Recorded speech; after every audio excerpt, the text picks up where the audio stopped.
Bonjour et bienvenue dans le flash d'information.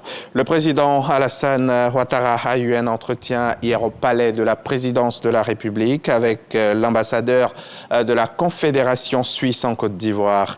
Anne Lugon-Moulin, qui est en fin de mission en Côte d'Ivoire, est venue faire ses adieux et ses civilités au chef de l'État et en a profité pour faire avec lui le point de la coopération ivoiro-suisse.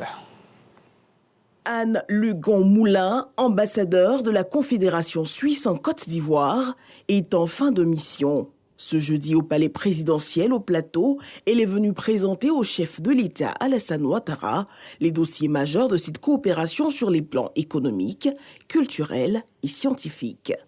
Après 5 ans passés dans ce très beau pays et très dynamique, donc c'était l'occasion de faire le bilan de la coopération ivoiro-suisse qui est au très beau fixe. Nous sommes le 3e partenaire commercial de la Côte d'Ivoire, la Suisse. Il y a 45 entreprises suisses présentes dans le pays et des très grosses. On a une très bonne collaboration scientifique avec différentes universités. Dans le domaine culturel, on a lancé des négociations pour un accord de restitution des biens culturels. On a plus de 20 projets de développement, notamment dans le nord de la Côte d'Ivoire, pour aider le gouvernement et le pays dans cette zone-là. La diplomate dit son admiration pour les progrès réalisés par la Côte d'Ivoire ces dernières années, non sans témoigner sa gratitude pour la qualité de la coopération. C'était évidemment pour moi l'occasion de dire toute ma gratitude et toute mon amitié aux autorités ivoiriennes et en particulier Monsieur le Président de la République, Son Excellence Alassane Ouattara, et aussi féliciter la Côte d'Ivoire pour les progrès qu'elle a fait depuis les 5 dernières années. Je suis là depuis 5 ans, donc j'ai vu tout ce cheminement. Et aujourd'hui, la Côte d'Ivoire est un hub régional économique d'importance, y compris pour les entreprises suisses qui desservent toute la sous-région. Et évidemment, un facteur de stabilité très important pour la sous-région et pour l'Afrique en général. Donc, ce fut un entretien extrêmement cordial et très riche en informations. Notons que dans le cadre de la coopération culturelle, la Suisse appuie la Côte d'Ivoire pour la construction du musée archéologique de Saint-Grobo à Ouati, le tout premier en Afrique francophone.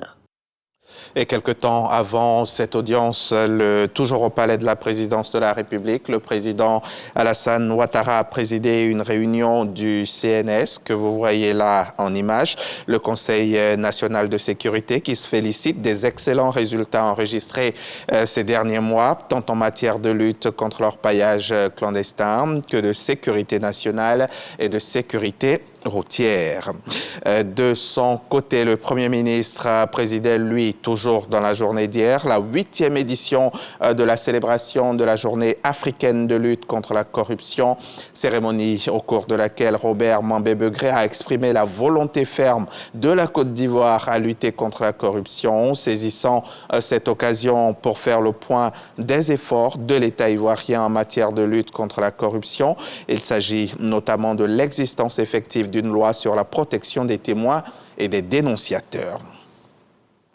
Au Niger, une évasion spectaculaire s'est produite hier jeudi. La prison de haute sécurité de Koutoukale, tout près de Niamey, a été le théâtre d'une mutinerie de ces détenus. Un grand nombre de prisonniers a réussi à s'échapper avec des armes. Les forces de sécurité nigériennes se sont lancées à leur poursuite. La prison de Koutoukale, où plus de 200 terroristes sont enfermés. Les interrogations s'accumulent sur cette évasion spectaculaire. La prison de Koutoukale, qui est une forteresse réputée imprenable.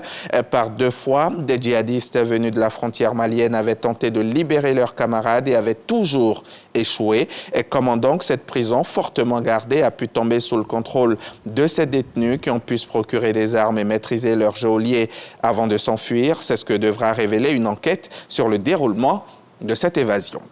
Alors qu'il fait face aux conséquences des manifestations qui secouent son pays depuis plusieurs semaines, le président kényan William Ruto a annoncé hier jeudi le limogeage de la quasi-totalité de son gouvernement. Reste en place seulement le ministre des Affaires étrangères et le vice-président kényan. Dans son adresse diffusée en direct à la télévision, le président a dit avoir écouté le peuple du Kenya. Il a également promis des changements radicaux à travers un gouvernement à base élargie.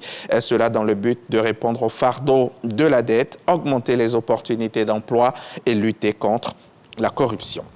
Un moment très attendu hier dans la campagne électorale américaine, la conférence de presse de fin de sommet de l'OTAN du président américain Joe Biden, alors que les appels à ce qu'il se retire de la course à la Maison-Blanche pour raison de santé se multiplient.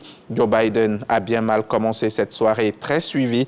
Le président des États-Unis devait rassurer. Joe Biden a commencé par inquiéter en confondant, avant de se reprendre, les noms de deux dirigeants actuellement en guerre l'un contre l'autre. Il appelle Volodymyr Zelensky du nom de son ennemi mortel, puis en mélangeant à nouveau les noms, celui de sa vice-présidente et celui de son adversaire républicain Donald Trump. Kamala Harris, c'est le nom qui circule le plus souvent pour le remplacer s'il devait abandonner la course à la Maison-Blanche. Et selon Joe Biden, elle en est capable. Nous sommes vendredi et aujourd'hui, vous aurez encore droit à votre journal du sport. RTI Sport nous enverra donc quelqu'un ici sur le plateau du 13h. À tout à l'heure, 13h.